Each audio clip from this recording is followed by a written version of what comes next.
Hello, it is Monday and it's the final Monday in November, which means it is time for me to talk about my November favourites. I haven't made many videos this month, but I have had quite a lot of favourites this month, so hopefully I will have some things to talk about. Firstly, I'm going to talk about live shows, because I have accidentally seen a lot of theatre this month. When I say accidentally, I don't mean that I tripped and fell into a theatre. I just mean that quite a high proportion of the things that I've booked over the last 2 years have taken place in a 5-week period, that 5-week period being November and the next week. For several reasons, either because that's just when the show was on, so that was my only option for when to see it. In a couple of cases, the shows had previews on in November. I tend to see quite a few shows in previews because it's cheaper. In a couple of cases it's just because that's when my friends were free. And in one case I booked it over a year ago, but this is the earliest I could get tickets. I'm going to talk about 3 shows. Firstly, School of Rock. I saw this in the previews. It has since opened and has got very good reviews. I enjoyed it a lot. The kids in the cast are so ridiculously talented and it's a fun, entertaining show to watch. I'm not the biggest fan of Julian Fellowes, who wrote the book, so I was slightly concerned, but I really enjoyed it. Secondly, as I have previously talked about this month, I saw Harry Potter and the Cursed Child. Obviously, I'm not going to keep going on about it, but I enjoyed this production a whole heap, and it might be the only time I get to see it, unless I am finally successful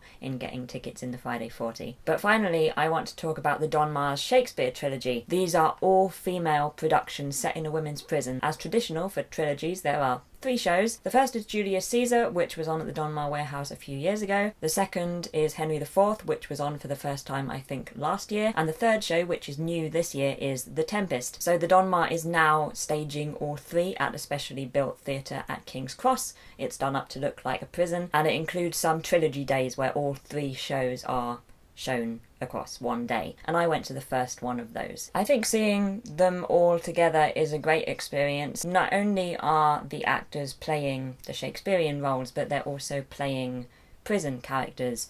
They're playing prisoners staging the 3 shows. So you get to see how the prisoners progress over the course of the day. And the cast are wonderful, there's great diversity, and it's fantastic to see women playing these brilliant Shakespearean roles. It's very well done, I loved it a lot, and I recommend seeing them. If not all 3, then maybe 1. My favourite is Henry IV, I think, but I think seeing anyone would be fantastic. So let's move on to games briefly. Yes, I am going to talk about Dragon Age again. It just remains my favourite. I finished Dragon Age 2 this month, which I loved. It's supposed to be the weakest one, but I didn't really think it was the weakest one. I am now playing Dragon Age Inquisition again, with my previous decisions in the other 2 games now affecting this one, which is fun. Also, with the new PlayStation update, I can now play my PlayStation 4 games on here remotely, so that has been a wonderful addition to my life. Now, a couple of TV shows. Crazy Ex-Girlfriend Season 2 has started.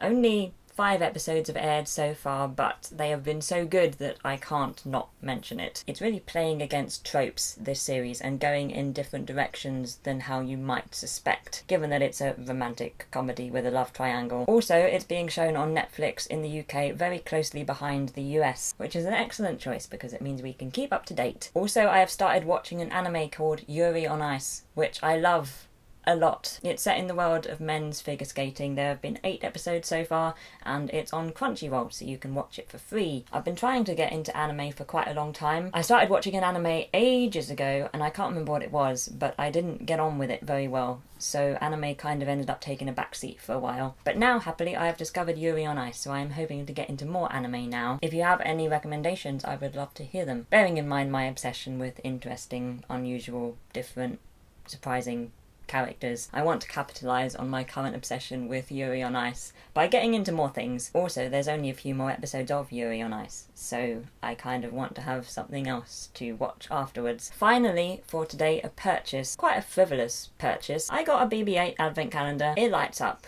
which is very important in an advent calendar, I'm sure you'll agree. It was also £5.50 in M&S, which makes it the most expensive advent calendar I have ever bought in my life. But hey, I'm 29, so why wouldn't I shell out on a BB-8 advent calendar? So those are some of my favourite things from this month. I'd love to know, as always, what some of your favourite things are from this month. This hasn't been a particularly fantastic month, so I think it's good to just spend a couple of minutes thinking about and talking about nice things that we like. I hope you have a great day. I will be back later on in the week. We've heard that before. I mean, it should actually be true this week. At the very least, I should have a Phone Friday up. I've already filmed quite a lot for it. So hopefully I will be back later on in the week this time. I will see you then.